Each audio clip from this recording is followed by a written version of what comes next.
poor mother works on Christmas Eve with her daughter when a billionaire appears and surprises them. Christmas Eve arrived cold and silent. Jenna wiped the marble floor of the room, focused. The bucket of water beside her was already dirty. Her back ached. Her hands were red from scrubbing. Her blonde hair fell over her face, damp with sweat. But she couldn't stop. It was the only job she had managed to get in weeks. If she did it well, maybe the company would call her again. Maybe January would be less difficult. Maybe... Daisy sat in the corner of the room, drawing on a crumpled paper. The 5-year-old girl was tiny, too skinny for her age, blonde like her mother with clear blue eyes that sparkled even when she was tired. She wore a thin, worn-out coat, but she didn't complain about the cold. She never complained about anything. "Mommy, can I help you?" Daisy asked, dropping her pencil. Jenna looked at her daughter and smiled, exhausted. "You help me just by being quiet, sweetie." But Daisy stood up and picked up a small cloth that was next to the bucket. "I want to really help." Jenna felt a pang in her heart. A 5-year-old child shouldn't be working on Christmas Eve. She should be home, opening presents, playing. But their life wasn't like that. "Okay," Jenna said quietly. "You can clean over there, right next to the door. But be careful, all right?" Daisy smiled, a small, proud smile, and started wiping the wall with all the seriousness in the world. They worked in silence, mother and daughter, side by side. The house around them was huge, luxurious, and completely empty. It looked like a museum. Everything was in place. Everything shone. The furniture was modern and expensive, the walls white, the floor gleaming. But there was no life. There were no pictures. There was no clutter. There was nothing to suggest that anyone actually lived there. Jenna finished the room and picked up the bucket. She went to the kitchen to change the water. She stopped at the dining room doorway and froze. The table was set. A large ungolden roast turkey, still steaming, potatoes au gratin with melted cheese on top, dark gravy in a porcelain bowl, fresh bread rolls, green salad, crystal goblets, fabric napkins perfectly folded, everything prepared for only one person, one plate, one fork, one glass. Jenna stood still, staring. Who eats Christmas dinner alone at a table this big? Daisy appeared behind her, curious, holding the damp cloth. "Mommy, what are you looking at?" Before Jenna could answer, the girl saw it and ran. "Daisy, don't go near." But the girl was already next to the table, her eyes wide, shining with wonder. So much yummy food, her stomach rumbled, loudly. In the silence of the house, the sound echoed. Jenna heard it, and felt a pain in her chest that almost knocked her to the floor. They had eaten stale bread for breakfast, that was all. Nothing for lunch, and there wouldn't be anything when they got home. Daisy couldn't take her eyes off the food. Her small hands gripped the edge of the table.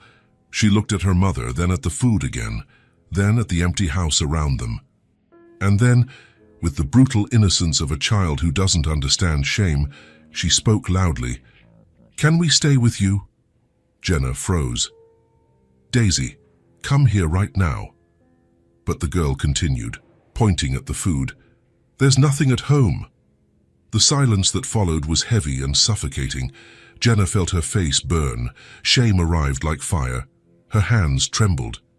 Her eyes stung. She wanted to disappear. "Daisy, come here, now." Her voice came out harsh, low, broken. The girl lowered her head. "Sorry, Mommy." Jenna took a deep breath. It wasn't her daughter's fault. She was just a child, a hungry child. "Come on, sweetie. Let's finish the job." She took Daisy's hand and was about to pull her back when she heard a voice behind her. "You can stay." Jenna turned, startled. A man was standing at the entrance to the dining room, tall, in a dark, well-tailored suit, short hair, serious face, handsome in a cold way. He must have been in his early 30s, dark, intense but tired eyes. The kind of tiredness that doesn't go away with sleep, Matthew Hale, the owner of the house. Jenna turned pale. Her heart raced. "Mr. Hale, I didn't know you were home. I'm so sorry." He raised his hand, cutting off her apologies. "It's fine." His voice was calm and deep. "I came back early today." He looked at the table, at the dinner prepared for no one, at Daisy hiding behind her mother, and then he said simply, "I was going to eat alone anyway." Jenna blinked, confused. "Sir," Matthew took a step forward, "you can stay for a little while, have dinner with me." "Mr. Hale, we can't accept." "You can." He looked at Daisy. "Do you like potatoes?" Daisy peeked at him, then at the table, and nodded slowly, shyly. Matthew went to the cupboard, got 2 plates and started serving. Golden potatoes, a piece of turkey, warm bread, salad. He did it all in silence, as if it were the most natural thing. He placed the plates on the table and pulled out 2 chairs. "Sit down." Jenna was paralyzed. She couldn't believe it, couldn't speak. But Daisy had already emerged from behind her and rushed to the chair, excited. Matthew served a plate for himself and sat at the other end of the table. Jenna, still in shock, slowly sat down next to her daughter. Dinner began in silence. Daisy ate slowly, savoring every bite as if it were a gift. Her small eyes sparkled. She smiled between forkfuls. Jenna barely touched her food. She was too nervous. Her hands trembled holding the fork. Matthew cut a piece of turkey and ate, observing the 2 of them. He didn't know why he had done this. It didn't make sense. But when he heard the little girl say, "There's nothing at home," something inside him broke. He knew loneliness. He lived inside it. But hunger. Hunger was different. "What's your name?" he asked, looking at the girl. "Daisy." "Daisy," Matthew repeated. "Pretty name." She smiled, shyly. "And do you like to draw? I saw you with paper earlier." "Very much." Daisy brightened up. "I draw flowers and houses and big trees." "She draws very well," Jenna said quietly. Matthew nodded. Then looked at Jenna. "And you, how long have you been doing cleaning work?" Jenna swallowed hard. "About 3 years." "Is it hard?" She gave a tired smile. "Sometimes. But it's what I have." Matthew didn't answer. He just kept looking. There was something about her, the way she cared for her daughter, the dignity she carried even when she had nothing. He respected that. The dinner continued more lightly. Daisy talked about her drawings. Matthew asked which flowers she liked best.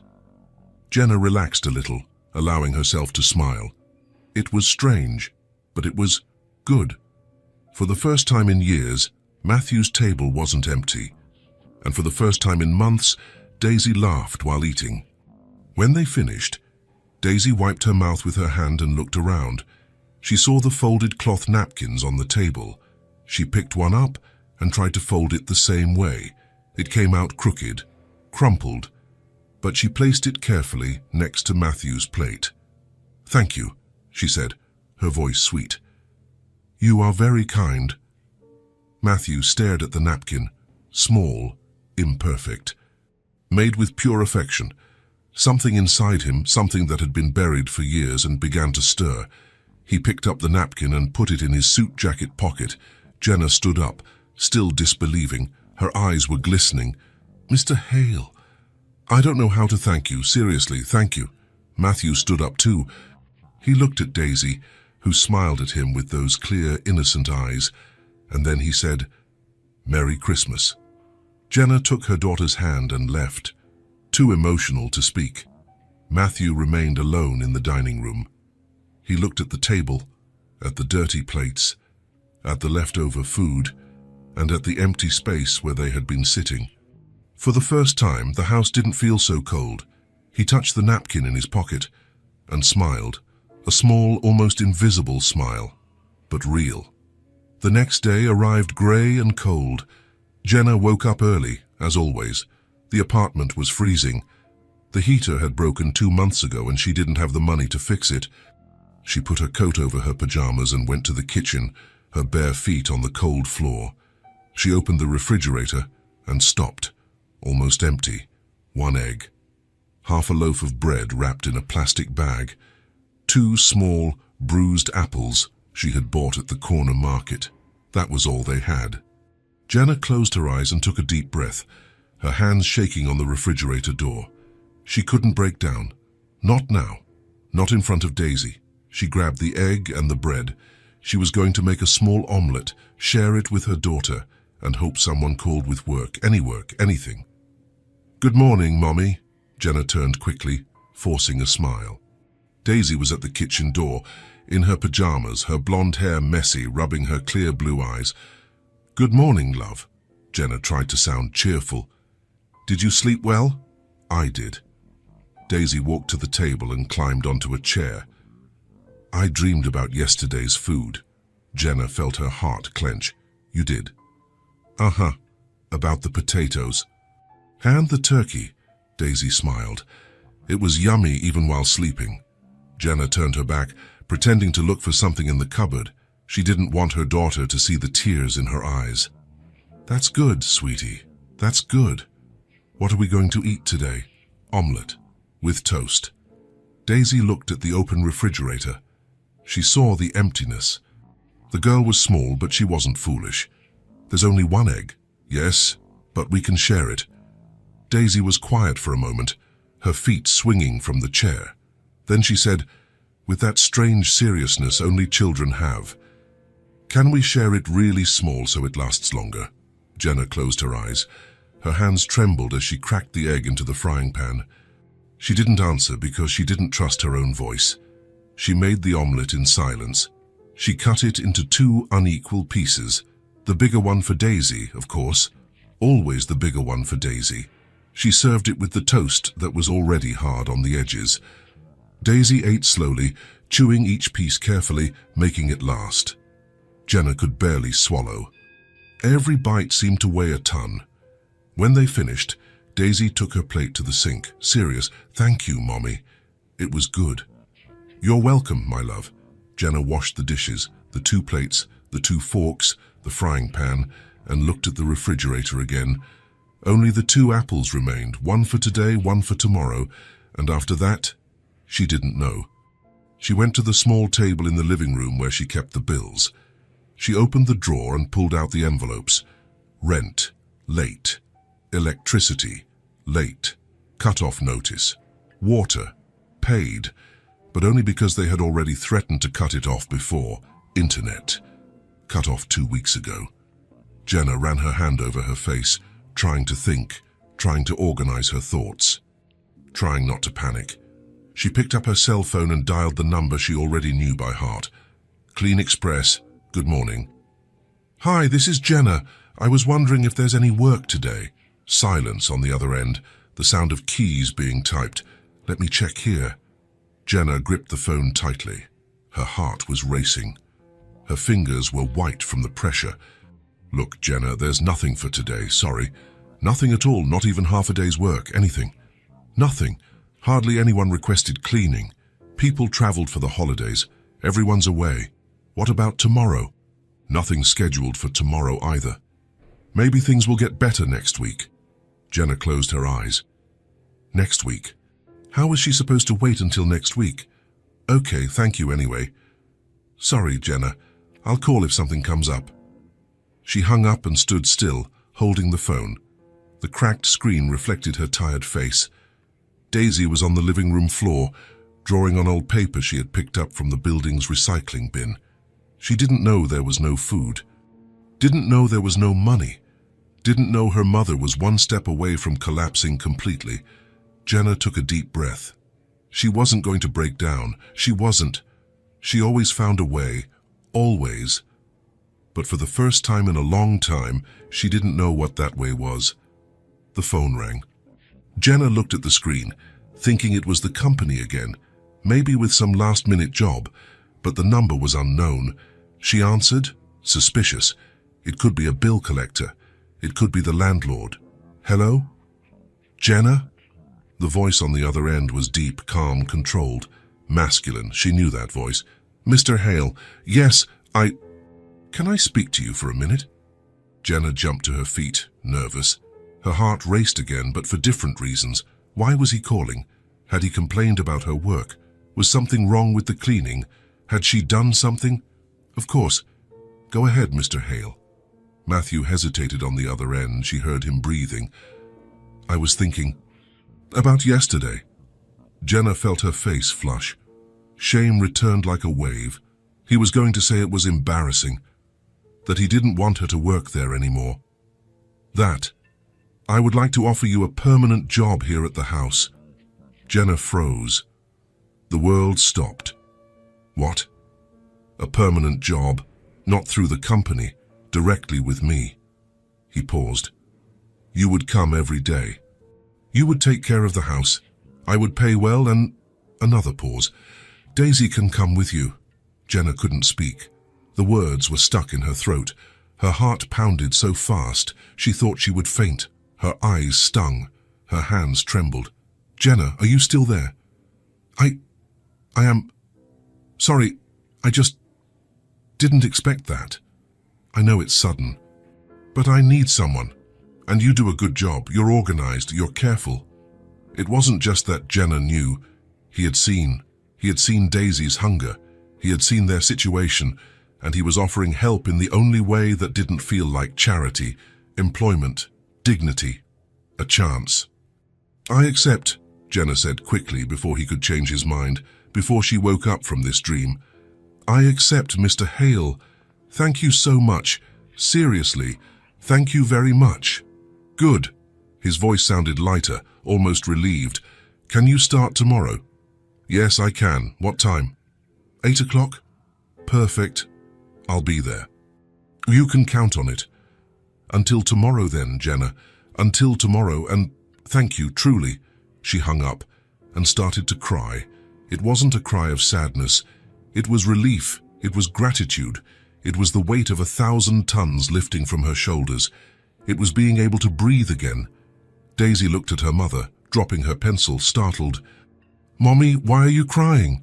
Jenna wiped her face with the back of her hand and crouched down, opening her arms. Come here, sweetie. Daisy ran and threw herself into the hug. Jenna held her daughter tightly, her face buried in her blonde hair. Something good happened, Daisy, something very good. What? Mommy got a job, a real job. Every day. Daisy pulled away, her eyes wide. Really? Really? And you'll come with me every day? Where to? To the nice man's house from yesterday. Remember him?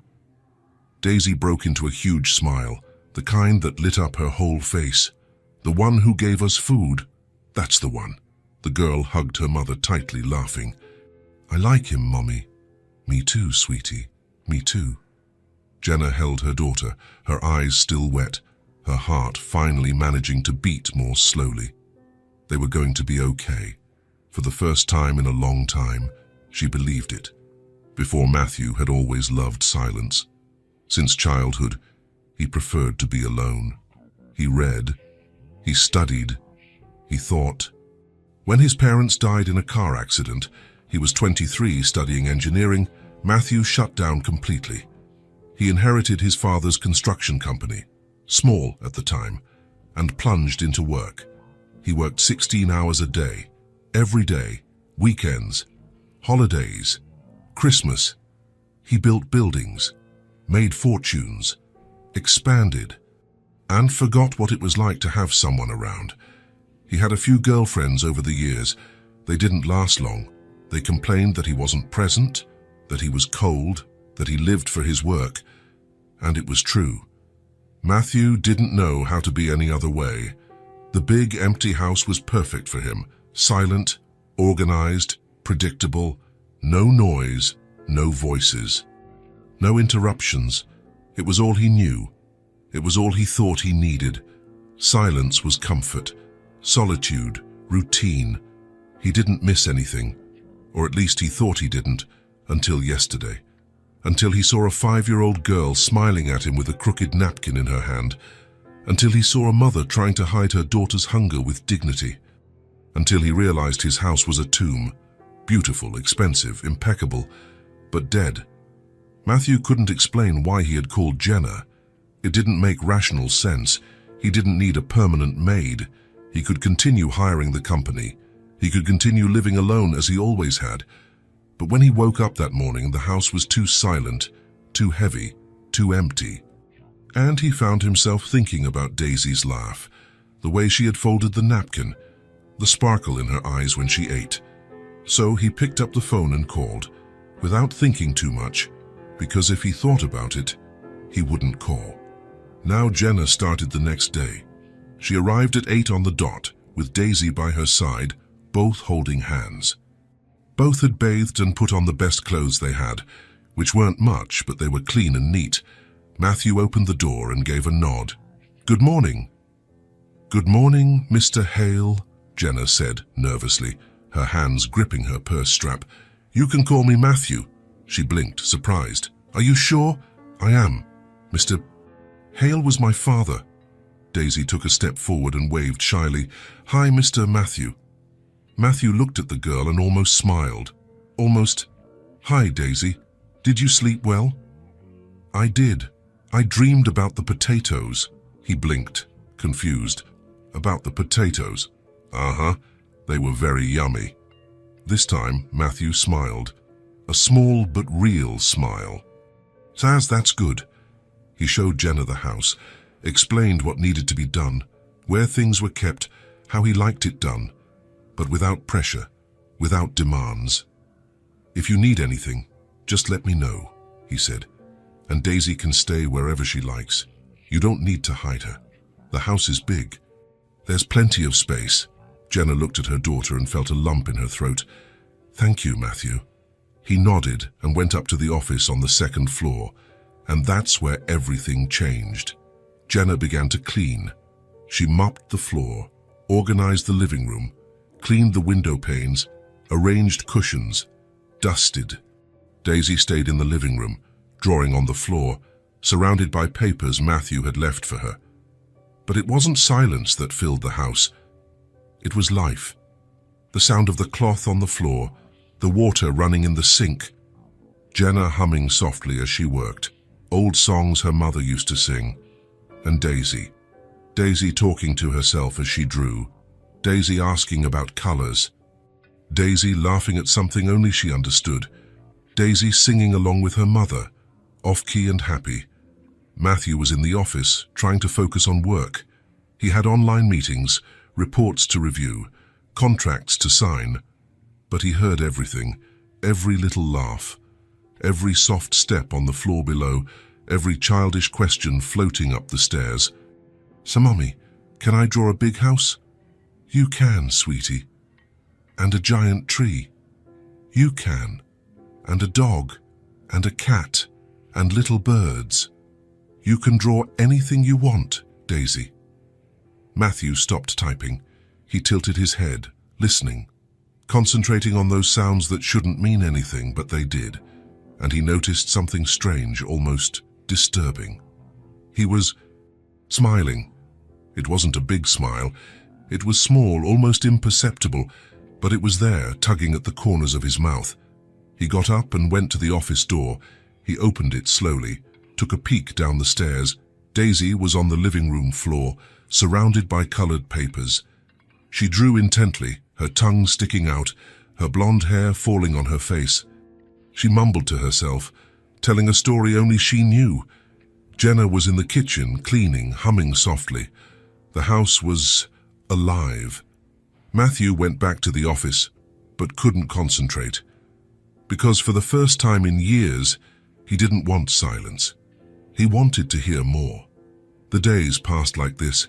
Jenna came every morning, brought Daisy, cleaned, organized, took care of the house as if it were her own, and little by little, the house transformed, not in appearance. It was already perfect, but in atmosphere, in energy, in feeling. It had life now. Daisy drew everywhere. Matthew found papers all over the house, colorful flowers, crooked houses, giant trees with strange birds. He didn't throw them away. He kept them all in a drawer in his office. Jenna cooked sometimes, nothing elaborate, just fresh coffee in the morning. or a sandwich at lunchtime when Matthew forgot to eat.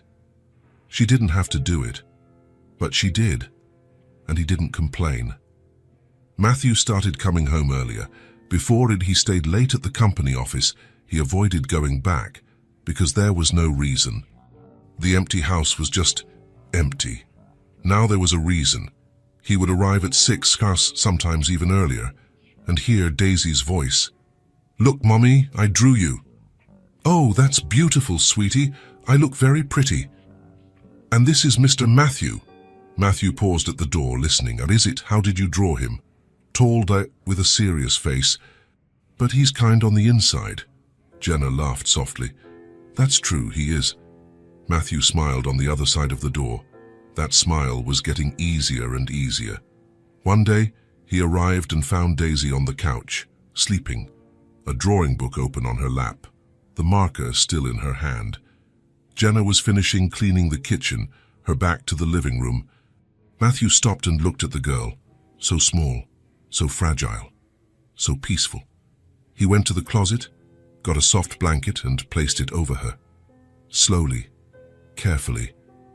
Daisy moved a little, mumbled something, but didn't wake up.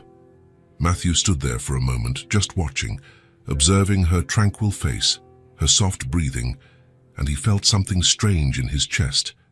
Something warm, something good, something he couldn't name. Jenna appeared at the kitchen door and saw the scene. Her eyes sparkled, wet. "Thank you," she said quietly. Matthew just nodded, but when he returned to the office, he leaned against the closed door and took a deep breath. The house was no longer a tomb, it was a home. And he didn't know exactly when it had happened, on what day, at what moment, but he knew he didn't want it to stop. Ever again. Matthew was in the office when he heard Daisy's voice coming from the living room. "Mommy, look at that truck." He got up from his chair, curious, and went to the window. He looked down. A cement truck was driving down the street, huge, noisy, with the drum slowly turning. Daisy had her face pressed against the living room window, her eyes wide with wonder. "It's a big truck, sweetie," Jenna said, cleaning the shelf nearby. "But what is it doing?" "Carrying heavy things." "What things?" Jenna hesitated. She didn't know exactly. "Cement, I think. But why does that thing keep spinning? So it doesn't stop." Matthew slowly walked down the stairs. He stopped at the living room door, leaning against the frame. "It's a concrete mixer truck," he said. Daisy turned quickly, surprised. Jenna looked over too. "Mixer truck," the girl repeated, trying to pronounce it right. "That's right, it carries concrete." Daisy tilted her head, confused. "What is concrete?" Matthew walked to the window and knelt beside her, getting down to the girl's eye level. "It's like a paste, grey, wet. They put it inside that drum that keeps spinning." "And why does it spin?" "Because if it stops, the concrete hardens. It turns into rock." Daisy's eyes sparkled. "Turns into rock?" "It does. That's why it needs to keep spinning until it reaches the right place." "And what is it used for?" "To make buildings, houses, bridges, roads." Daisy was silent for a moment, processing. Then she asked curiously, "Do you know these trucks?" Matthew nodded. "I do. I work with them." "Really? Really?" Daisy smiled, excited. "Do you drive them?" Matthew let out a low laugh, a real laugh. "No, but I see them working almost every day." "That must be so cool. It's interesting."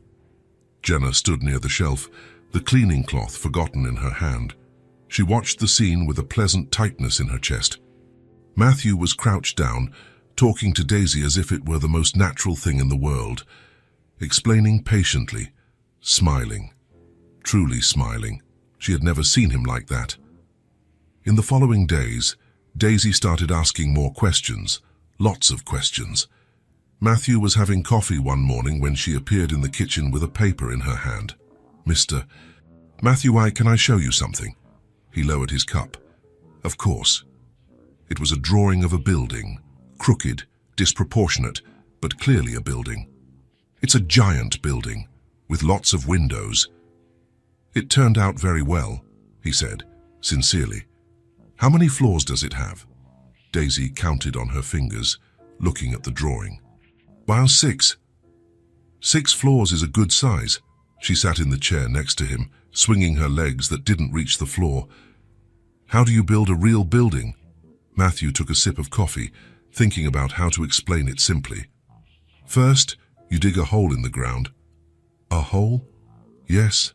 Very deep. Big. What for? To put the foundation in. Daisy frowned. What's that? It's the base, the groundwork. It's what holds the whole building up. It has to be very strong. Oh. She nodded, thoughtfully. And then? Then you raise the columns, the beams. You make the skeleton of the building. Like a body's skeleton. Matthew smiled. Yes, something like that. The skeleton holds everything up, with that cement that hardens, with concrete and steel, the two together. And how long does it take? It takes a while, months, sometimes years, depending on the size. Wow, years. Yes, building is slow. You have to do everything right or it falls down. Daisy was impressed, her eyes wide. Have you ever seen a building fall down? No, because we do everything right. She smiled, satisfied with the answer. Matthew realized he was smiling too. A small but genuine smile. He couldn't remember the last time he had explained these things to someone with such patience. Jenna appeared at the kitchen door, wiping her hands on a cloth. She saw the two of them talking, Daisy's eyes sparkling, Matthew explaining calmly. She stood there, just watching, her chest tight, her eyes starting to get moist. Matthew had never been rude to them, but he had also never been like this. So open, so present, so kind. Another day, Daisy was drawing in the living room when Matthew walked past carrying some papers. Mr. Matthew? He stopped. Hi, Daisy. Have you ever seen a building being made, like me from the beginning? I have. I see it all the time. What's it like? He looked at the papers in his hand, then at the girl. He decided the papers could wait. He sat on the couch next to her. In the beginning, it's just dirt, empty ground. Then the big machines arrive. What machines? Excavators, tractors, backhoes. They make a lot of noise. Daisy dropped her pencil, all her attention on him. And what do? They dig, they remove dirt, they clear space for the foundation. And then the concrete comes. The workers set up the forms, put the steel inside, and then they pour the concrete. It looks like a mess, but everything has an order. Everything has a right way to do it. And does it grow? It does. Floor by floor, slowly, with patience. And when it's finished, what happens? Matthew gave a small smile. Then it becomes a place where people live, or work, or study. It becomes part of their lives. Daisy was silent for a moment, absorbing it. Then she said, with that strange seriousness of a child, "You must be very important." Matthew blinked, surprised. Why? Because you make houses for people to live in. Everyone needs a home. He was speechless. That childish simplicity had just hit something deep inside him. Something he had forgotten. The real reason for what he did. I guess so, he said quietly. Daisy smiled, satisfied, and went back to drawing. Matthew stayed there a little longer, just watching. Then he stood up and went up to the office, but her sentence kept echoing in his head all day. You must be very important. It had been years since he had felt that way. Jenna was folding towels in the laundry room when she mustered up the courage. Matthew had just walked past the hallway, returning from the office. She called him, shyly, nervously. Matthew. He stopped and came back. Hi, Jenna. She held the towel in her hands, hesitant. Can I ask you a question? Of course. Go ahead. She took a deep breath. What do you do exactly? Matthew tilted his head, not understanding. What do you mean? Your job. You said you work with buildings, but What do you actually do? He gave a small smile. I build buildings. Jenna blinked. You build them? Yes, I plan, organize, supervise. I make it happen. She nodded slowly, still processing. She imagined he was an engineer, perhaps, someone important in the field, but she didn't want to ask more. She didn't want to be intrusive. It must be very difficult. Sometimes, but I like it. I always have. Daisy loves hearing you talk about it. She comes home and tells me everything you explained. Matthew looked at her, serious, but with softer eyes. She is very curious, smart. She asks good questions. Jenna smiled, proud. She is. Since she was little. There was a comfortable silence between them. Matthew was about to go upstairs again when Jenna said, "Thank you for having patience with her, for really talking to her." He looked back. "You don't need to thank me. So I like talking to Daisy." And it was true. For the first time in years, he enjoyed having someone ask questions, someone interested, someone who made him remember why he had chosen that profession. Matthew began to pay more attention to Daisy, not on purpose, but naturally. And that's when he noticed something that bothered him. She drew all the time. Papers spread throughout the living room, on the dining table, on the floor, colorful, creative drawings, full of life and imagination. But the pencils she used were terrible, broken, too small to hold properly, stumps without points. The markers were dry, failing, leaving smudges instead of lines. The sharpener no longer worked. It was broken, taped together. Matthew watched Daisy struggling to draw a flower, holding a stub of a blue pencil that barely fit in her hand, trying to make colorful petals. And he felt something squeeze in his chest. That wasn't right. A girl so creative, so full of imagination, deserved to have decent supplies. The next day he left work early. He went to a large stationery store downtown. He stood there in the aisle, looking at the shelves full of options. He picked up a box of colored pencils, new, large, with 48 different colors. He picked up a set of markers, fine and thick tips, vibrant colors, a coloring book with beautiful drawings, flowers, animals, landscapes, castles, and a sharpener shaped like a bear. Cute, colorful, with little eyes and everything. He paid for everything, put it in a bag, and drove home, his heart beating faster than it should. When he arrived, Daisy was in the living room, drawing as always. "Daisy!" She looked up, surprised. "Hi, Mr. Matthew, you're home early." "I am, and I have something for you." He placed the bag on the table. Daisy stood up, curious, her eyes wide. "What is it?" "Open it and see." She opened it slowly, as if she were afraid of ruining something. Then she saw it. Pencils. New ones.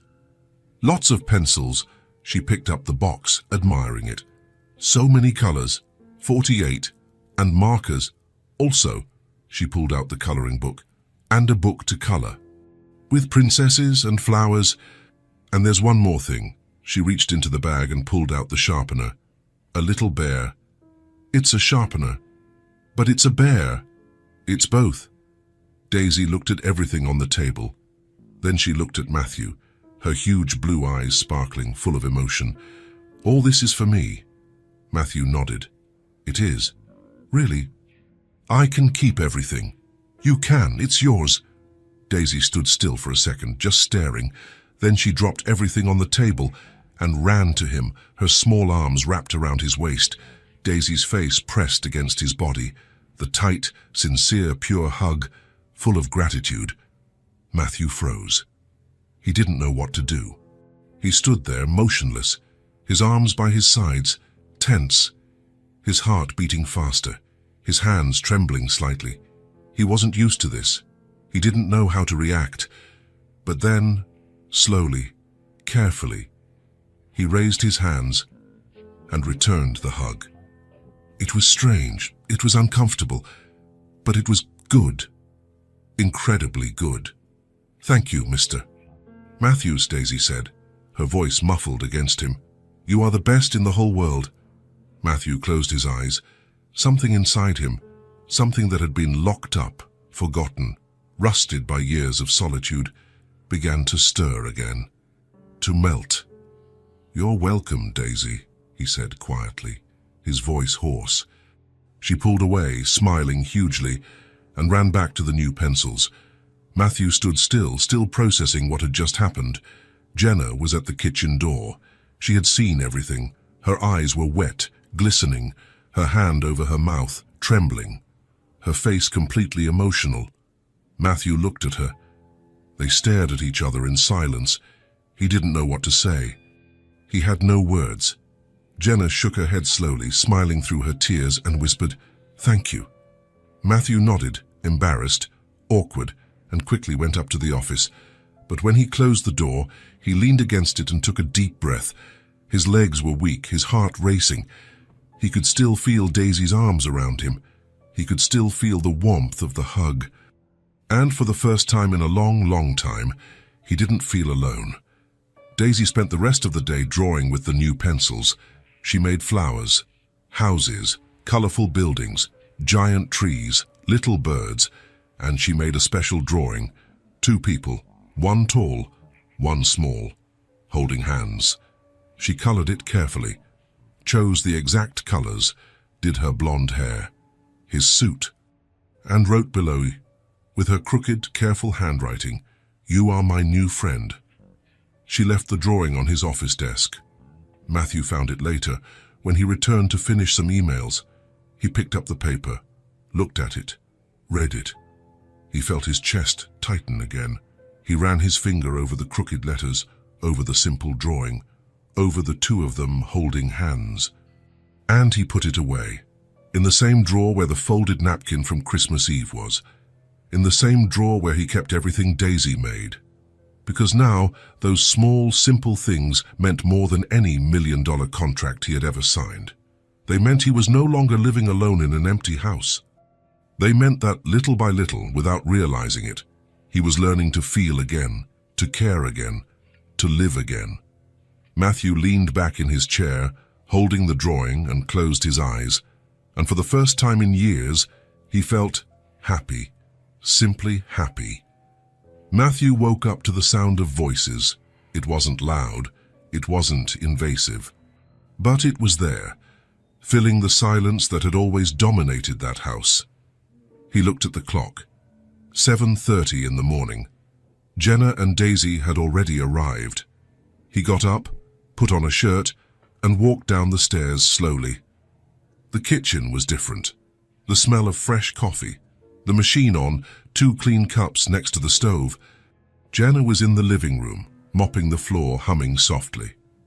An old gentle song he didn't know. Her voice was low but pretty, calm. Daisy was sitting at the dining table, surrounded by colorful papers, the new pencils spread out. She was drawing intently, her tongue sticking out. Matthew stood still on the stairs, just watching.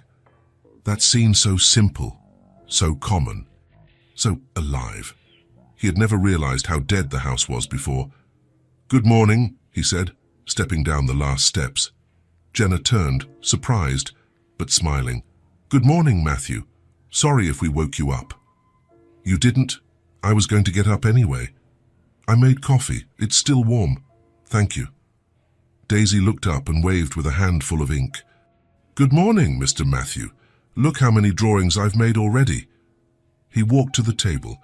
There were at least 5 papers, flowers, houses, a cat, a butterfly. "Did you wake up drawing?" "Uh-huh.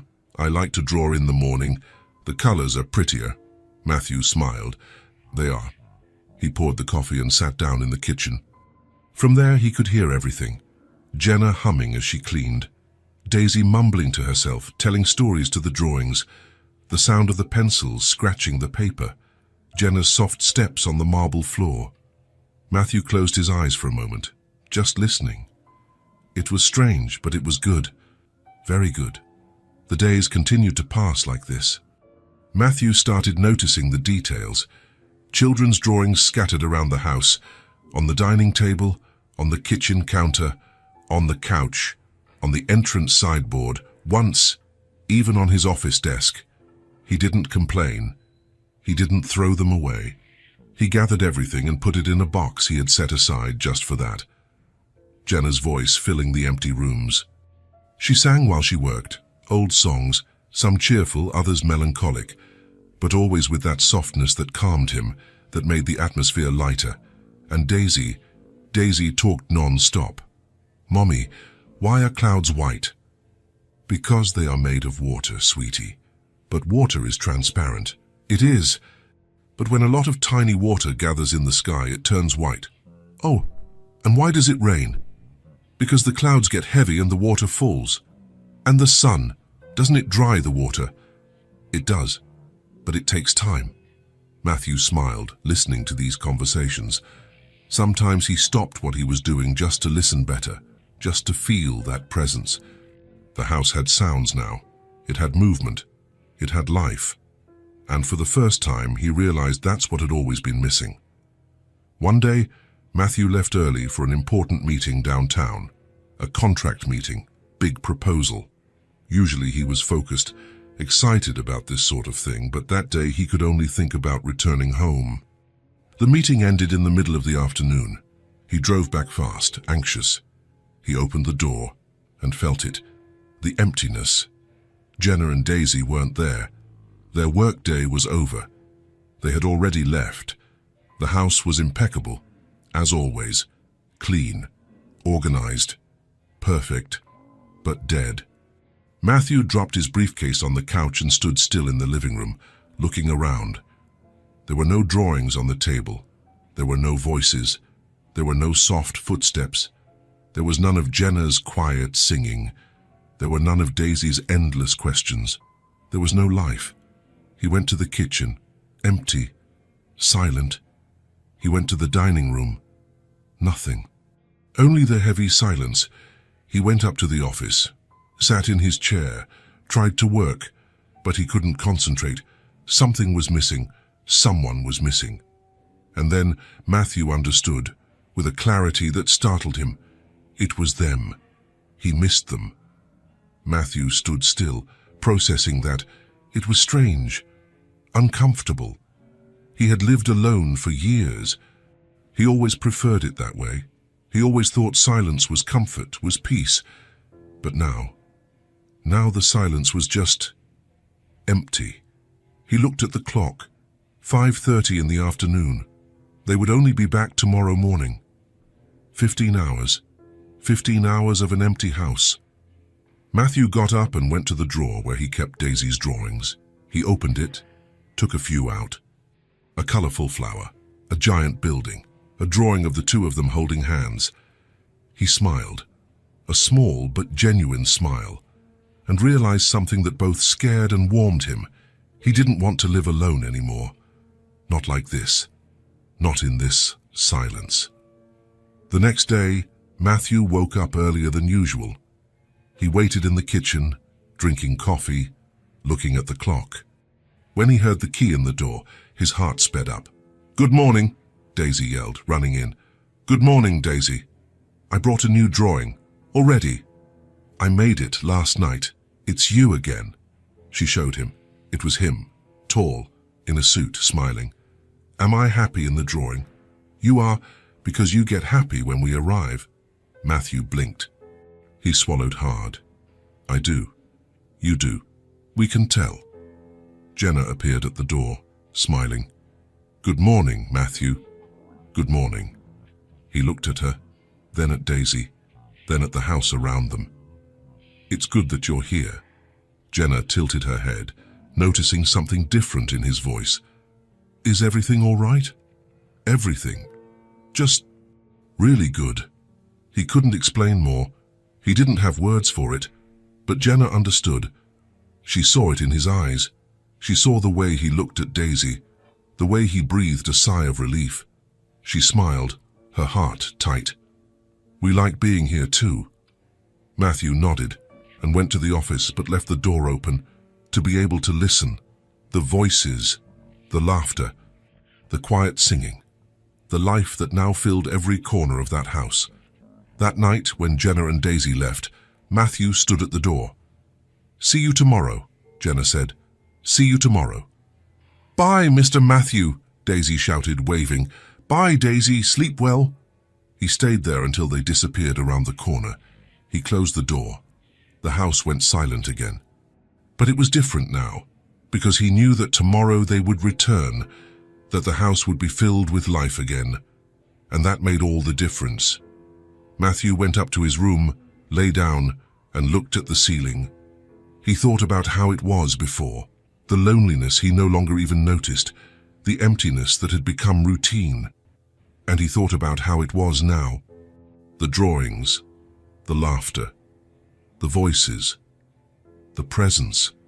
He didn't know when exactly it had happened. But at some point, without realizing it, Jenna and Daisy had stopped being just people who worked there. They had become part of the house, part of his life, and Matthew didn't want that to change, ever again. He closed his eyes, his chest full of something he hadn't felt in years. It wasn't just comfort. It was belonging. It was the beginning of something he didn't yet have the courage to name. But it was real. And for the first time in a long time, Matthew slept peacefully, knowing that tomorrow the house would be alive again, knowing that he was no longer alone. January arrived quickly. The holidays ended. Christmas was over. New Year's passed. The streets returned to normal. People came back from trips. Life returned to its usual rhythm. Matthew's company did too. The construction projects that had stopped during the holidays resumed. Meetings flooded his schedule again. Calls all day, contracts to review, decisions to make. Matthew returned to his routine. He woke up early, worked in his home office until 9, left for the company, spent the whole day there. Meetings, site visits, more meetings. Before, he stayed late, 7, 8 at night, sometimes even later. That's how it had always been. But now it was different. In the first week of January, Matthew left the company at 6 in the evening. The project manager blinked, surprised. "Leaving already?" "I am." "But the client meeting?" "It can be tomorrow morning. Reschedule it." He grabbed his suit jacket and left. On the way, he realized he was driving fast, anxious. He wanted to get home. When he walked in, he heard the voices. Jenna humming in the kitchen, Daisy laughing at something in the living room. Matthew stopped at the door, just listening. He took a deep breath and smiled. "Hi, Mr. Matthew." Daisy appeared running. "You're home early." "I am." "Do you want to see my new drawing?" "I do." She pulled him by the hand to the table. She showed him a drawing of a garden full of colorful flowers. "It's beautiful," he said. "I'm going to make one for you too, of a giant building." "I would love that." Jenna appeared at the kitchen door, surprised to see him. "Matthew, is something wrong?" "No, I just finished early today." "Oh, would you like dinner?" "There's some leftover food I made." "You don't have to, But his stomach rumbled. Jenna laughed softly. "Come on, I'll warm it up." Matthew sat at the table while she prepared. Daisy stayed next to him drawing, talking non-stop about flowers and colors, and he realized he was happy there, simply sitting, listening, present. The next day, he left at 6 again. And the day after too. And the day after that, it became routine. Matthew started coming home earlier every day without exception. The company employees found it strange. Before, the boss was the last to leave. Now, he left on time. "Is everything all right, boss?" the engineer asked. "It's great. It's just, you never leave early." Matthew gave a small smile. "I have reasons now." And he did. He started showing up in the kitchen for no specific reason, just to be near. Jenna was washing dishes when he walked in. "Do you need something?" she asked. "No, just came to get water." But he already had a bottle in the office. She noticed. She smiled but didn't say anything. Matthew grabbed a glass, filled it slowly, drank it slowly, stood there leaning against the counter. "How was your day?" he asked. "Quiet." I cleaned the living room, organized the office. Daisy drew all day. She never gets tired of drawing. No, since you gave her the pencils, she hasn't stopped. Matthew smiled. That's good. Comfortable silence. Jenna returned to washing dishes. He stayed there, just watching. The way she worked, calm, careful, how she hummed softly. He liked it. Being close, not being alone. After a few minutes, he said, "Thank you." Jenna turned. For what? For taking care of the house. For being here. She blinked, surprised. Her eyes sparkled. "You're welcome, Matthew. We like being here." He nodded and went up to the office, but he came back half an hour later just to get more water. Jenna smiled. He did too. Matthew started asking about the drawings. Every time he saw Daisy drawing, he stopped. "What are you making there?" "A castle. Big, huge, with towers and everything. And who lives in it?" "A princess. And a nice dragon." "A nice dragon." "Yes, he protects the castle." Matthew sat next to her. "And what does this dragon look like?" "Green, with big wings, and he breathes fire, but only to scare away bad guys." "Smart." Daisy smiled and continued drawing. Matthew stayed there, just watching. Sometimes he offered suggestions, sometimes he just listened. And he realized that those moments were the best part of his day. He started looking at the house differently. Before, he saw walls, furniture, empty spaces. Now he saw life, drawings on the table, pencils scattered, the blanket Daisy used when she dozed off on the couch, Jenna's coffee mug always in the same spot on the counter. Life. Small signs that this house was no longer a museum. It was a home. Matthew was in the office when he realized this. He looked out the window. He saw the garden outside. He saw the living room through the open door. And he understood. The house had changed. He had changed. One Saturday morning, Daisy was playing in the living room when she stopped and looked around. "How you know what I think, Mr. Matthew?" He was reading a report on the couch. He lowered the papers. "What?" "Your house is happy when we come." Matthew blinked. "The house is happy." "It is. It smiles." "Houses don't smile, Daisy." "This one does. I can see it." She went back to drawing as if she had stated the most obvious thing in the world. Matthew stood still, looking at her. Then he looked at the house, at the drawings, at the colors, at the life that now filled everything. "Your house is happy when we come." He carried that phrase with him all day, while working in the office, while eating lunch, while talking to Jenna in the kitchen. The phrase echoed in his head, and he realized that Daisy was right. The house didn't smile, but he did. Every time they arrived, every time he heard their voices, every time he saw the drawings scattered around, he smiled, because for the first time in years, the house wasn't just a place where he slept. It was a place where he lived truly. That night, after Jenna and Daisy had left, Matthew stood alone in the living room. He picked up one of the drawings Daisy had left. It was the house, with flowers in front, and 3 windows drawn as if they were eyes and a mouth. The house was smiling in the drawing. Matthew ran his finger over the paper. "Your house is happy when we come." He put the drawing away with the others, went up to his room, lay down, and thought. He thought about how it was before. The constant loneliness, the silence, the emptiness. And he thought about how it was now, the voices, the laughter, the presence. He didn't want to go back to how it was before, ever again. Matthew closed his eyes, Daisy's phrase still echoing. And he realized something simple, yet profound. It wasn't just the house that was happy when they arrived. It was him. He was happy, and he no longer wanted to live without that happiness, without that life, without them. The afternoon started normally. Jenna was cleaning the living room. Daisy was drawing at the dining table, humming softly. Matthew was working in the office, but with the door open, listening to the sounds of the house. Then the sky darkened, too quickly. Matthew looked out the window. Heavy, dark clouds forming. The wind started blowing hard, shaking the trees in the garden. A thunderclap echoed, loud, frightening. Daisy stopped drawing. "Mommy, it's okay, sweetie." Another thunderclap, louder, closer. Daisy dropped the pencil and ran to Jenna.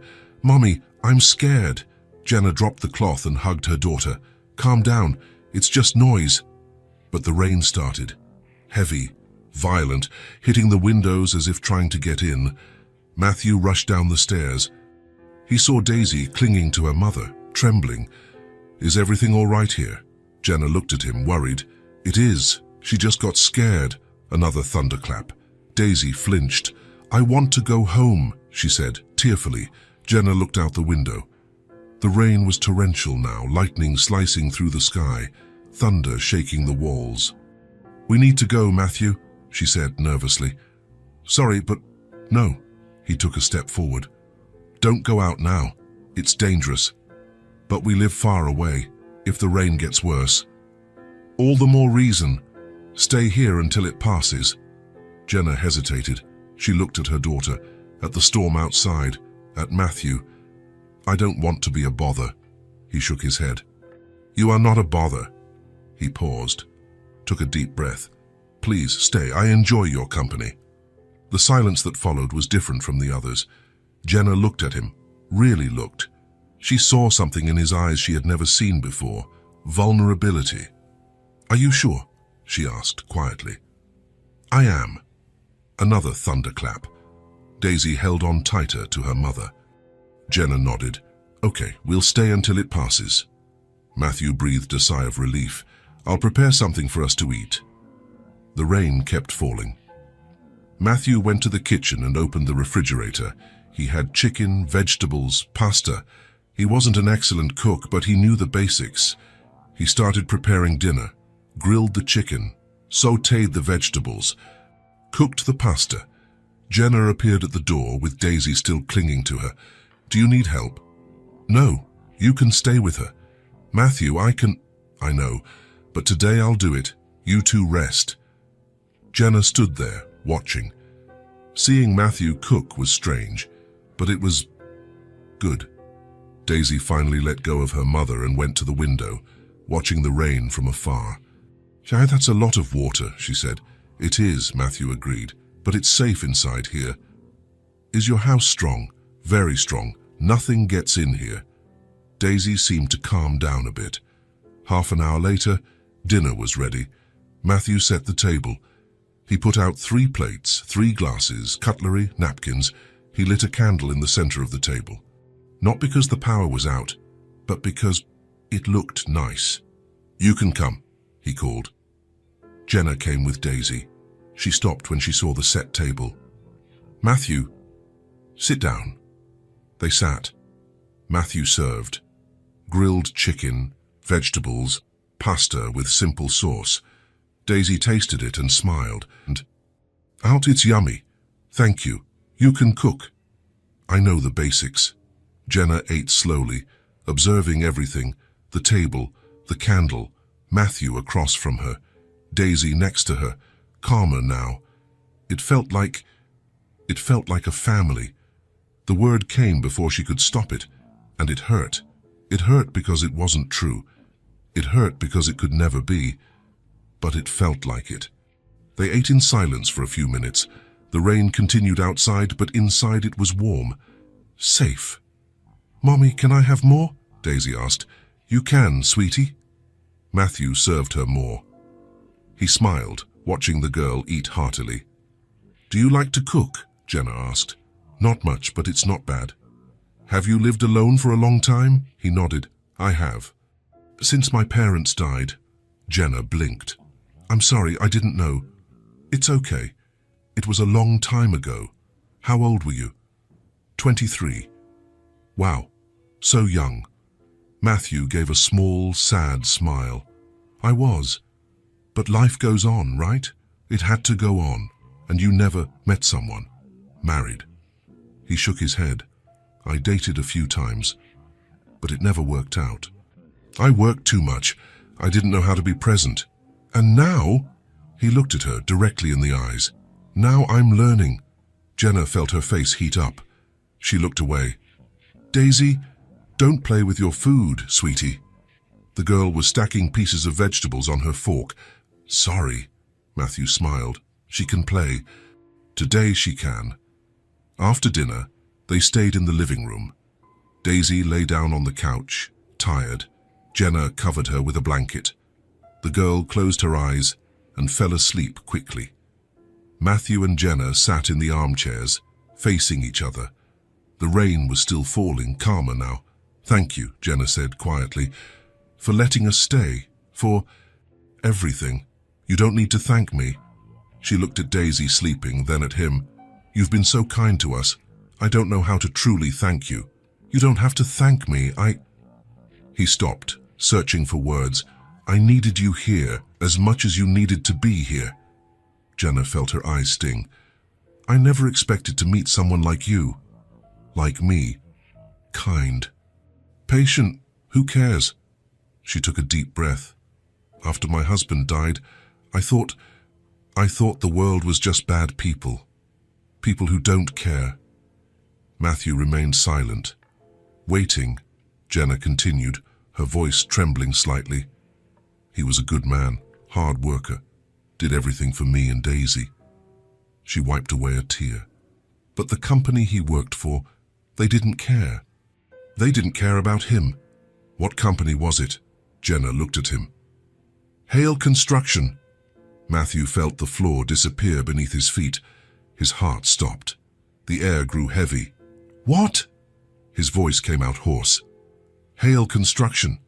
It's a big construction company. He worked there as a laborer. Matthew couldn't speak. He could only listen. Jenna continued, her eyes distant, lost in memories.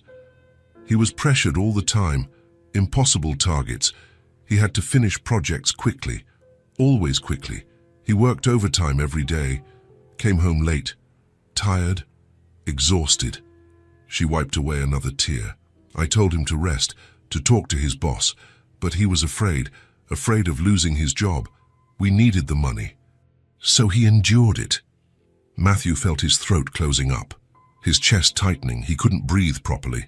He was stressed all the time, slept badly, ate badly. I watched him wasting away, but I didn't know how to help. Jenna closed her eyes. Until one day, he had a heart attack on the construction site, in the middle of work. Silence. When I got the call at the hospital, he had already died when he arrived. Her voice broke. The company said it was a fatality, that they couldn't do anything, that it wasn't their fault. She looked at Matthew, her eyes red. They didn't help at all. Nothing.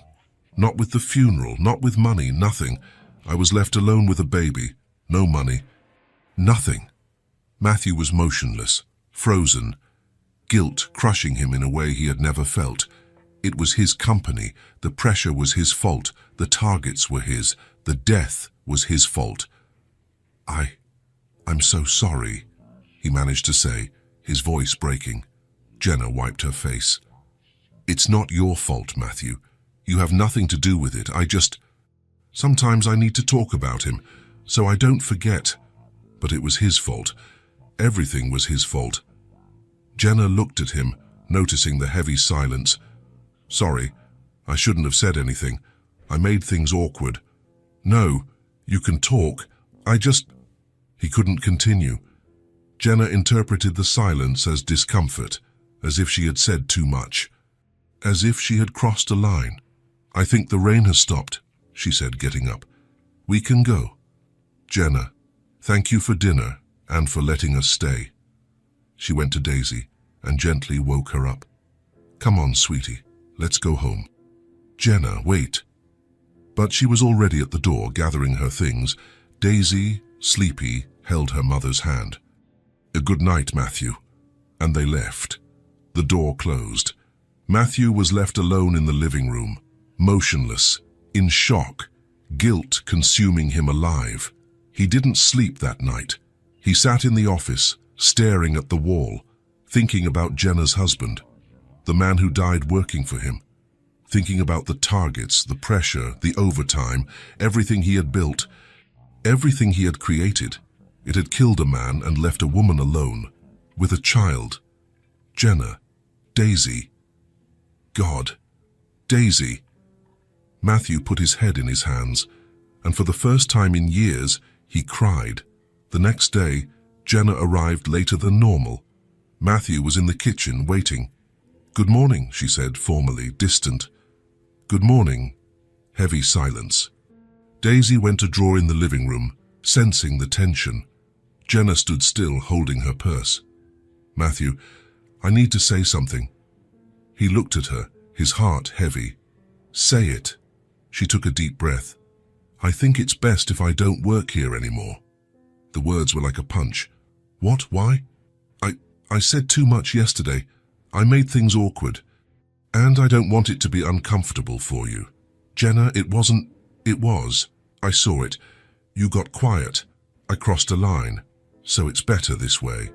"No, wait, please." But she was already turning away. "I'll finish the week, to give you time to find someone else." "Jenna, sorry, Matthew." And she went to the living room to start working. Matthew was left alone in the kitchen, the world crumbling around him. He had lost. He had lost before he even realized how much they meant. And it was all his fault. It always had been. Matthew couldn't work for the next few days.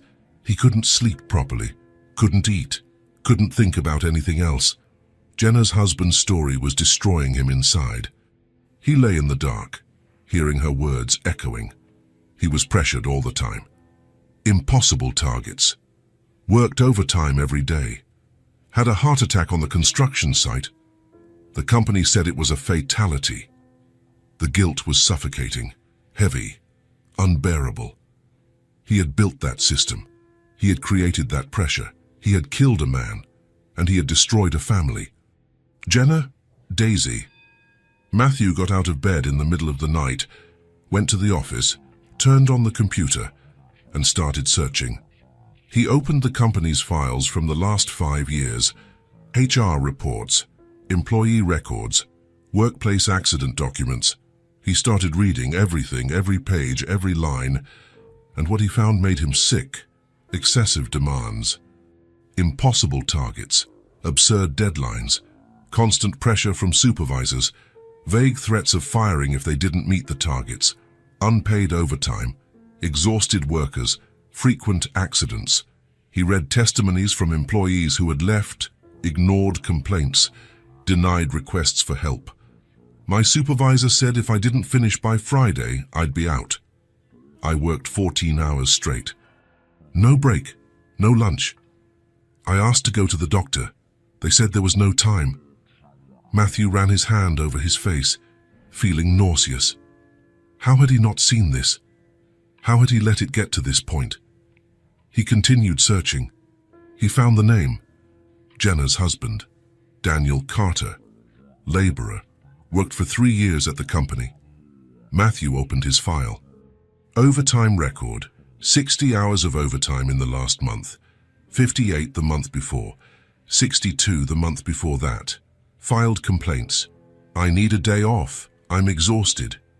Supervisor's response, "Impossible. The project needs to be finished." Another complaint, "I'm not feeling well. Chest pains." Response, "Go to the doctor on the weekend." Matthew closed his eyes, his hand trembling on the mouse. Daniel had asked for help, and he was ignored, until he died. Matthew got up and went to the window. He looked out at the dark garden, and for the first time in his life, he hated himself. He hated what he had built. He hated what he had allowed.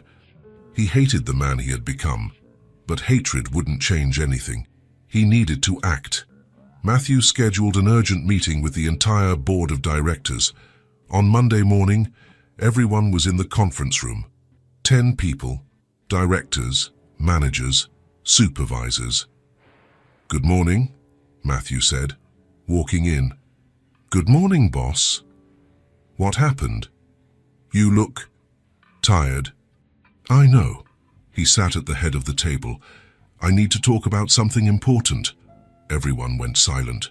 Matthew took a deep breath. I spent the last few days reviewing our processes, our policies, our work culture. Is everything okay? The operations director asked. No, it is not. Tense silence. I discovered things that shouldn't be happening. Excessive demands, abusive targets, lack of human care, too much overtime, constant pressure. The project manager shifted uncomfortably. Matthew, these are normal practices in the sector. Everyone does. No. Matthew slammed his hand on the table. I don't care what everyone does. I care about what we do. And what we're doing is wrong. But the targets killed a man. Absolute silence. Matthew continued, his voice firm. Daniel Carter, laborer, worked here for 3 years, died of a heart attack on the construction site, exhausted, worn out. Because we pressured him until he couldn't take it anymore. Matthew, that was my fault. He looked at every person at the table. Our fault. We created this system. We allowed it. And we are going to change. The financial director frowned. Change how? Matthew picked up a folder and opened it. I made a list of immediate changes. He began to read. Workload limit. No one works more than 44 hours a week. No mandatory overtime. If needed, it's voluntary and paid double. Matthew, this will delay. I don't care. Next. He read the next item. Medical and psychological support. We will hire an occupational health team. Doctors, psychologists, available to all employees. Free. This will cost, I don't care how much it costs. People's lives are worth more. More items. Mandatory breaks. No one works more than 4 hours straight without a rest. 1 hour lunch break. No exceptions. Human and responsible culture. We will train all supervisors. Empathy, communication, care. If someone doesn't adapt, they leave. He closed the folder. And we are going to review all targets. If they are impossible, we change them. The priority now is people, not numbers. The operations director shook his head. Matthew, you're being emotional. This isn't feasible. It is feasible, and it will happen. He looked firmly. I will not build anything else on anyone's suffering. I need to learn to listen more, and so do you. What if the investors don't agree? Then we lose the investors, but we don't lose any more lives. Heavy silence. Matthew stood up. This is not negotiable. Whoever doesn't agree can leave. But the company will change. Starting today. He left the room, leaving everyone in shock. In the following days, Matthew worked non-stop. He hired psychologists, occupational doctors, HR consultants specialized in well-being. He changed contracts, revised targets, cut absurd deadlines. He fired 2 supervisors who refused to change. He raised salaries, created benefits, implemented rotating days off, and he visited all the construction sites. Personally, he talked to laborers, masons, assistants. He asked how they were, what they needed, how he could improve things. At first, they found it strange. They were suspicious. But little by little, they started talking. We're less tired. We can eat lunch properly now. The supervisor stopped shouting. There's a doctor if we need one. Matthew listened to everything, took notes, changed more things, because it wasn't just about fixing the company. It was about fixing himself. It was the greatest act of repair in his life. It wouldn't bring Daniel back. It wouldn't erase the past. It wouldn't take away Jenna's pain, but it would prevent it from happening again. And maybe, just maybe, it would make him a better man. A man Jenna could respect. A man Daisy could admire. 3 weeks later, Matthew was in the office when he received an email. It was from a laborer, someone he had talked to at one of the construction sites. Mr. Hale, thank you for the changes. My wife says I'm happier. My son says I play with him more. Thank you for caring. Matthew read and reread the email, and he felt something warm in his chest. It wasn't forgiveness, it wasn't redemption, but it was a start. He opened the drawer and took out Daisy's drawing. "You are my new friend." He looked at it for a long time. Hand whispered to himself, "I'm going to become someone who deserves this." Even if Jenna never came back, even if Daisy never drew for him again, he was going to be better. Because now he understood, it wasn't just about building buildings, it was about building lives. And he had failed at that, but he wouldn't fail again, ever again. Matthew was in the office when the phone rang. He looked at the screen, unknown number. He answered, his heart racing. "Hello? Matthew?" It was Jenna. He jumped to his feet. "Jenna, hi." Silence on the other end. Then she said, her voice low, "Do you still need someone to work at the house?" Matthew closed his eyes, taking a deep breath. The relief was so strong it almost hurt. "I do, I always have." Another silence. "Can I come back?" "You can. Please do." She took a deep breath. "But it has to be different now, Matthew. Professional, respectful, without me talking too much, without crossing lines. Jenna, I need the job, but I need boundaries. To protect myself and Daisy." He swallowed hard. "All right, the way you want it. Then I'll come back tomorrow. Tomorrow at 8. See you tomorrow, Matthew." She hung up. Matthew held the phone, his heart beating fast. She was coming back. He had one more chance. Jenna arrived the next day punctually. Daisy came along, quieter than usual. "Good morning," Jenna said formally. "Good morning. I'll start with the living room." "Of course." She went to work. Matthew stood there, wanting to say something, but he didn't know how.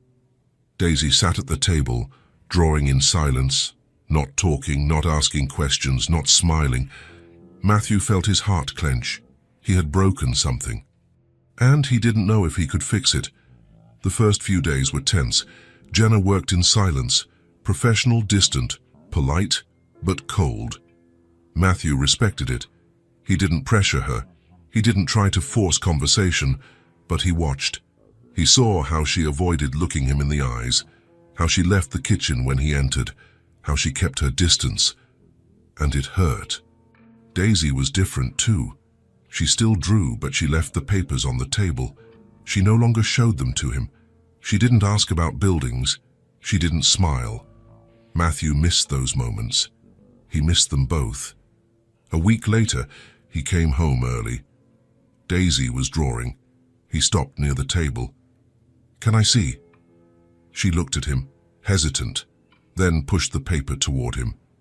It was a garden full of flowers. "It's beautiful," he said. "Thank you." Silence. Matthew sat next to her. "Daisy, are you mad at me?" She shook her head. "No." "Then why don't you talk to me anymore?" She looked at her own hands. "Mommy got sad because of something. It was after that night." Matthew felt his chest tighten. "It wasn't your fault. Or your mother's, it was mine." Daisy looked at him serious. "Can you fix it?" "I'm trying." "Then keep trying, because Mommy is happier when she comes here." She went back to drawing. Matthew stood still, processing. Mommy is happier when she comes here. He had to try harder. Matthew started coming home earlier every day. He appeared in the living room when Daisy was drawing. "Can I see?" And she would show him. Hesitant at first, but little by little, relaxing. He asked about the drawings, about the colors, about the stories. "Is this flower special?" "It is. It glows in the dark." "That's incredible." And little by little, Daisy started talking again, smiling, being herself. Jenna saw everything from afar, and something inside her started to melt. 2 weeks later, Matthew was in the kitchen when Jenna walked in. "Do you need something?" she asked. "Just came to get coffee." She nodded. He stood there. Then he said, quietly, "The changes at the company, they are working." Jenna stopped. "What changes?" "I changed everything." After that night, he took a deep breath. "I changed the targets. I set our limits. I hired doctors. psychologists. I changed the whole culture." She turned, surprised. "Why?" Matthew looked at her. "Because of what you told me. About your husband, what he went through." Pause. "I don't want anyone else to go through that, ever again." Jenna stood in silence, her eyes glistening. "You did that because of Daniel. Because of him. Because of you. Because I realized I was wrong.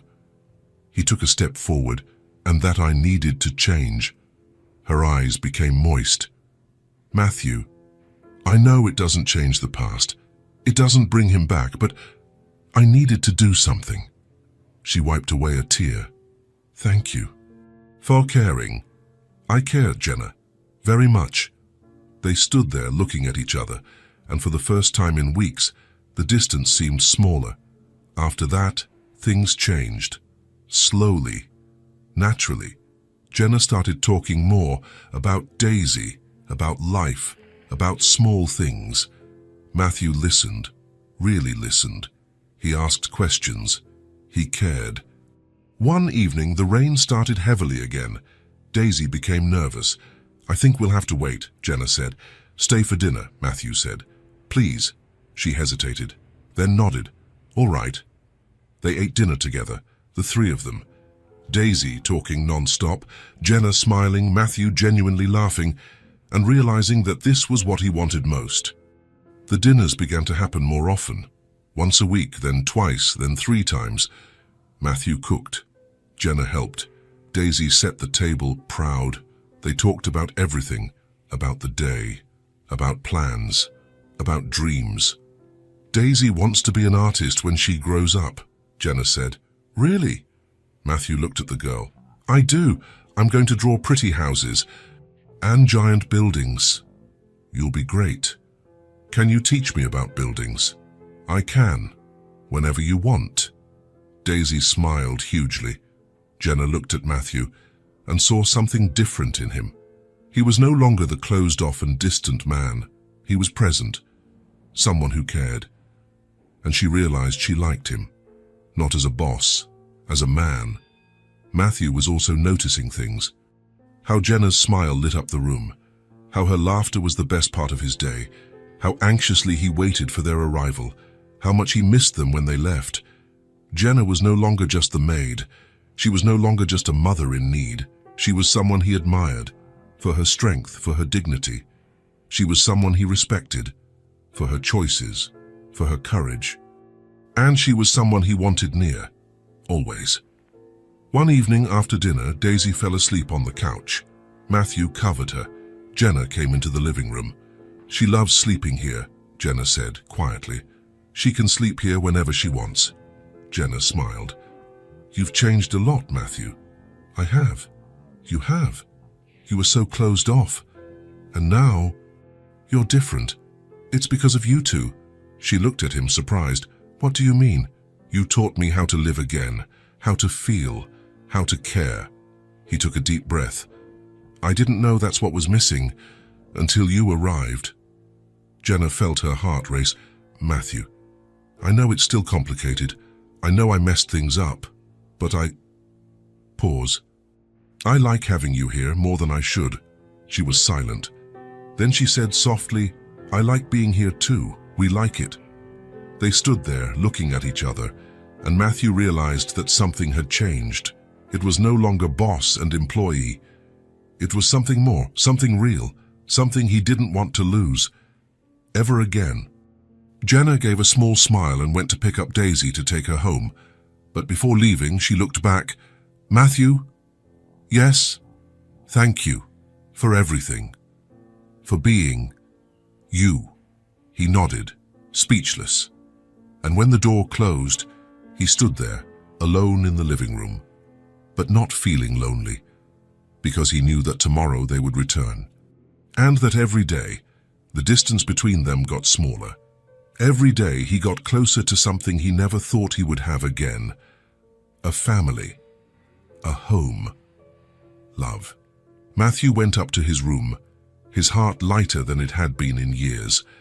And for the first time, he allowed himself to dream of a future where Jenna and Daisy were not just visitors. where they were a permanent part of his life, where they were his and he was theirs forever. Matthew spent the whole night awake, thinking, deciding, planning. He knew what he needed to do, but he was afraid of messing everything up, afraid of losing the two people who mattered most, but he was even more afraid of not trying, of letting life pass him by, of continuing in that strange situation where Jenna worked for him, but meant so much more. He didn't want to mix things up anymore. He didn't want her to be his employee. He wanted her to be free and his. The next morning, when Jenna arrived, Matthew was waiting in the kitchen. "Good morning," she said. "Good morning, Jenna. Do you have a minute?" "I need to talk to you." She stopped, worried. "Did something happen?" "No, nothing bad. I just need to talk." Jenna looked at Daisy, who was already drawing in the living room. "All right." They sat at the table. Matthew intertwined his hands, nervous. "I've been thinking a lot these past few weeks. About you, about Daisy, about everything that happened." Jenna waited, her heart racing. "And I realized something." He looked her in the eyes. "I don't want you to work for me anymore." Her face went pale. "What? Matthew? Did I do something wrong?" "No, that's not it." He raised his hand. "You're perfect. The job is perfect. But I don't want to mix things up anymore." "Mix up? Work and feelings?" Jenna was motionless. Matthew took a deep breath and continued. "I want to guarantee Daisy's education, school, supplies, everything she needs, until college, if she wants. I want to do that. Matthew, I can't accept, and I don't want you to work here as an employee anymore." Tears began to well up in her eyes. "Why?" Matthew stood up. He walked to the other side of the table. He crouched down in front of her, meeting her gaze, and he said, simply and truthfully, "Because I want you in my life, in another way." Jenna held her breath. "I don't want you to be here because you need the money. I want you to be here because you want to, because you like it." He squeezed her hand. "Because we mean something to each other." Her tears began to fall. "I want to try something real, Jenna. No roles, no hierarchy, no obligation." He squeezed her hand. "Just you and me. Trying, building something together."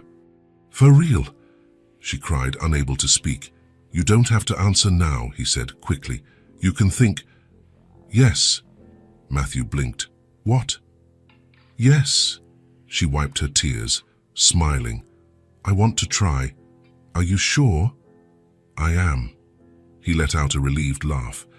"Aren't you scared?" "I am. Very much." She held his hand tightly. "Scared of getting hurt, of hurting Daisy." "But..." She looked toward the living room, where her daughter was drawing, then looked back at him. "But when we're here, I feel at home, and it's been so long since I felt that." Matthew felt his eyes sting. "Then let's try. Let's." They stayed there, holding hands in silence, until they heard small footsteps. Daisy appeared at the door, holding a drawing. "Why are you crying?" Jenna laughed, wiping her face. "We're not crying, sweetie, we're happy." "Happy crying?" "Yes, that's a thing." Daisy didn't understand, but she shrugged and walked over to Matthew. "I made a drawing. Want to see?" "I do." It was the three of them, in the house with a huge smiling sun. Matthew looked at the drawing, then at Daisy, then at Jenna. "It's perfect. It's us," Daisy explained. "Together. We're going to be together now, right?" "We are," Matthew said. "Forever." He looked at Jenna. She nodded, smiling through her tears. "Forever." Daisy smiled hugely and threw herself into his arms. Matthew caught her, hugging her tight. Jenna stood up and came closer. Daisy reached out an arm to her. Jenna joined the hug, the three of them there, together, embracing. Matthew closed his eyes. He felt Daisy's weight in his arms. He felt Jenna's warmth beside him. He felt his heart so full it almost hurt. a family beginning to be born. Slowly, in the right time, in the right way. Later, when Daisy went back to drawing, Matthew and Jenna stayed in the kitchen. "I want to do this right," he said. "No rush, your way." "Our way," she corrected him. "Our way." He held out his hand. Jenna looked at it. She hesitated for a second, then she took it. Matthew intertwined his fingers with hers. For the first time, for real, it was simple, small, but it meant everything. "Thank you," Jenna said quietly. "For what?" "For not giving up, for changing, for seeing us. Thank you for letting me try, for giving me a chance." They stood there, holding hands, looking out the window. Outside, the sun was shining, the trees were swaying. Life continued, but inside, something new had begun. Something still fragile, but real strong true.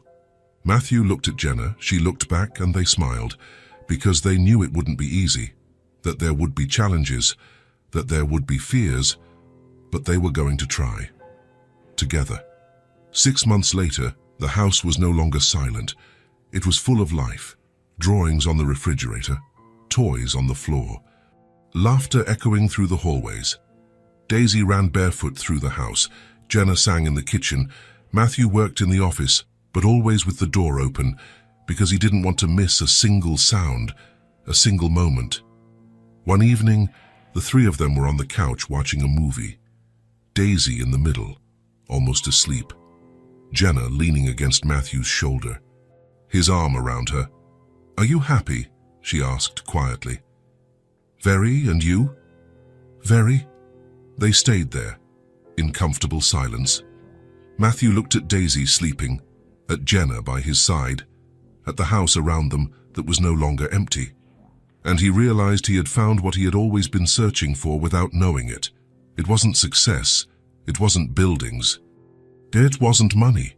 It was this, that moment, those people, that quiet and deep love. It was family. It was home. It was everything. On the refrigerator, a new drawing by Daisy was hanging with a magnet. 3 people holding hands, smiling, and underneath, written in crooked letters, "My family." Matthew saw that drawing every day, and every day he smiled. Because it was true. They were a family now, built not of blood but of choice, of care, of patience, of love that grew slowly, day after day. Matthew kissed the top of Jenna's head. She looked up, smiling. "I love you," he said. For the first time, she held his face with both hands. "I love you too." And they kissed. Softly. Slowly. Right. While Daisy slept between them, safe, loved, at home. The end. The house that was once a silent tomb now breathed. And Matthew, who was once alone, now had everything. He had a little girl who called him her friend. He had a woman who loved him truly. He had a family, and he would never let them go forever.